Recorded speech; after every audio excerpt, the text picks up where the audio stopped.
जय हिंद एवरीवन। जब बात एनडीए के कट ऑफ की आती है तो बच्चा ये सोचता है कि पिछली बार कट ऑफ इतनी गई थी और इस बार इतनी जा सकती है ना। और बहुत सारे बच्चे ये पूछते हैं अक्सर कि सर मैथ्स के पेपर के अंदर कितने क्वेश्चंस हमें अटेम्प्ट करने चाहिए। आज की इस वीडियो में मैं आपको कुछ चीजें बताता हूं, ध्यान से समझना। कट ऑफ के बारे में बात करेंगे, मैथ्स के अंदर कितने क्वेश्चंस आपको अटेम्प्ट करने चाहिए उसके बारे में बात करेंगे। ध्यान से समझो, यहाँ पे मैंने एक टेबल बनाई है पूरी की पूरी लास्ट 5 ईयर की कट ऑफ की।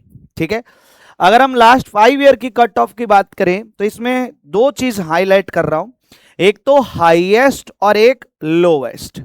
अभी तक एनडीए 1 2026 की ऑफिशियल कट ऑफ नहीं आई है, लेकिन वो इनसे भी कम गई है।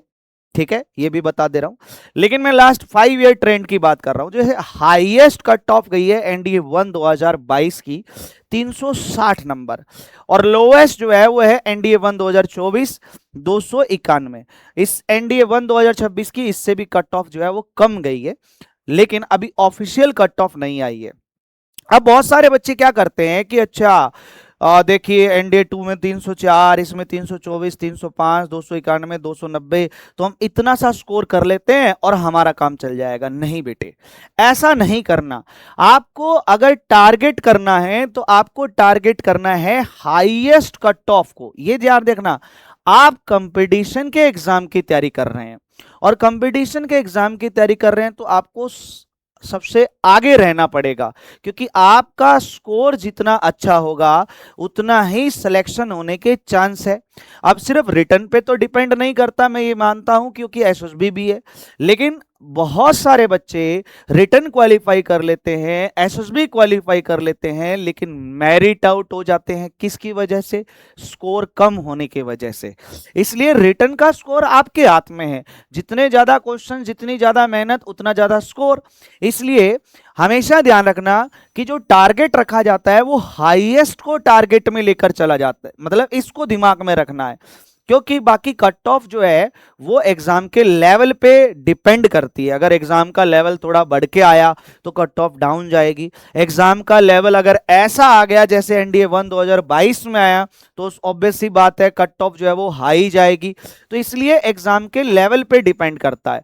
तो अपने दिमाग में एक चीज बिठा लो कि भाई इतनी मैक्सिमम कट ऑफ अब तक गई है, तो आप इसी को टारगेट लेके चलोगे कि 360 कट ऑफ जो है वो एग्जाम की हाईएस्ट जा चुकी है, तो इतने तक जा सकती है। समझ रहे हो मैं क्या कहना चाह रहा हूं?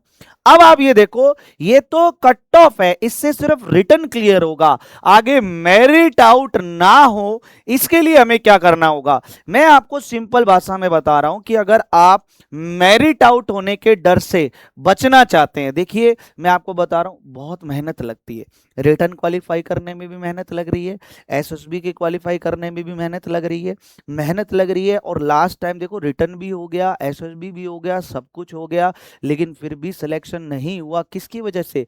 कि कुछ नंबर कम रह गए। तो वो बाद में बहुत दुख होता है, मैं सच बता रहा हूं। और वापस से शुरू से तैयारी करना, उसके लिए भी बहुत ज्यादा मोटिवेशन, बहुत ज्यादा कह रहे हैं ना, एकदम दिल टूट जाता है। ये बात मैं आपको हकीकत बता रहा हूं, बहुत सारे स्टूडेंट्स के साथ ऐसा होता है। तो आपको टारगेट ही क्या करना है जी? 400 नंबर प्लस का टारगेट रखना है। अगर आप 400 प्लस नंबर का टारगेट रख रहे हो तो आपको ना तो रिटर्न का डर है, ना आपको मेरिट आउट होने का डर है। बची एसएसबी, उसकी तो आप तैयारी करेंगे, ठीक है ना। तो ना तो रिटर्न का डर है, फिर चाहे आपकी कट ऑफ इनमें से कुछ भी आ जाए, फिर आपको ना मेरिट आउट होने का डर है, बस आपको एसएसबी निकालना होगा। ये चीज ध्यान रखना। तो इसलिए आपका टारगेट हमेशा यही होना चाहिए, मैं आपको सच बता रहा हूं। और ये टारगेट जीएटी की वजह से होगा, ये बात भी मैं आपको क्लियर कर रहा हूं। मैथ्स के अंदर एक रेयर चांस है कि जिसका मैथ बहुत ज्यादा स्ट्रॉन्ग है तो वो अच्छा स्कोर कर लेता है, बाकी लगभग बच्चा जो है 110, 100, 90, 120 यहां तक एवरेज पहुंच पाता है। अब अगर हम बात करें मैथ के अंदर कितने क्वेश्चंस अटेम्प्ट करने चाहिए, तो मेरे दोस्त मैथ के अंदर आपको 120 नंबर तक का स्कोर तो करना ही करना पड़ेगा। 120 नंबर का स्कोर तो आपको करना ही करना पड़ेगा। मैं ये नहीं कह रहा इससे थोड़ा सा कम हो गया तो काम नहीं चलेगा, वो जीएटी पे डिपेंड करता है कि आपकी जीएटी कितनी ज्यादा स्ट्रांग है। अगर आप जीएटी में 300 तक के नंबर लेके जा रहे हैं तो यहां से आप 10 नंबर कम भी कर लो, कोई भी दिक्कत नहीं है, ठीक है ना। लेकिन जीएटी में आपके नंबर आ रहे हैं 270, 260, 280 के अप्रोक्सीमेट, तो आपको मैथ में 120 तक का स्कोर करना पड़ेगा, 120 से ऊपर तक का स्कोर करना पड़ेगा। और इस स्कोर को करने के लिए आपको पता है कि आपके जो क्वेश्चन है वो 50 क्वेश्चन करेक्ट होने चाहिए। मैं ये नहीं कह रहा इतने अटेम्प्ट करने हैं, मैं ये कह रहा हूं 50 क्वेश्चंस आपके करेक्ट होने चाहिए।